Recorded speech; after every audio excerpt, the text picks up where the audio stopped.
Pariwisata Bali lumpuh secara total akibat pandemi COVID-19.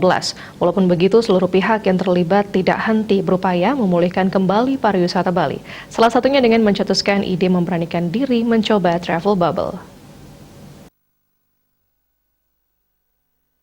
Travel bubble yang merupakan ide sebagai upaya pembangkitan pariwisata di Bali dapat dilakukan menggunakan perjanjian bilateral dengan negara-negara yang dianggap sudah dalam kategori cukup aman dari pandemi COVID-19. Rencana ini memang mengandung risiko yang dipertaruhkan, namun situasi pandemi tidak dapat hanya ditunggu saja sampai pandemi menghilang.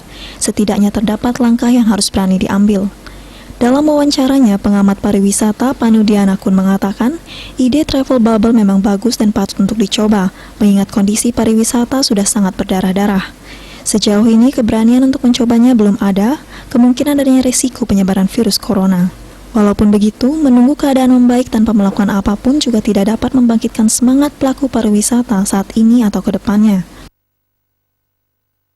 Kita katakan orang Singapura mau ke Bali, kita bikin perjanjian bilateral dulu. Orang Cina mau ke Bali, bikin perjanjian.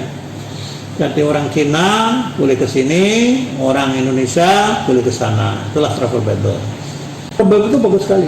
Jadi itu perjanjian di antara dua negara atau tiga negara bahwa kita membuka pariwisata. Penyakit gimana? Datang 100 orang atau 200 langsung menularkan ke penduduk Bali gimana? Bali juga belum semua divaksin kan? Belum kebal, nanti second lagi. Second vaksinasi, setelah itu nunggu lagi 1 bulan. Udah kebal atau belum?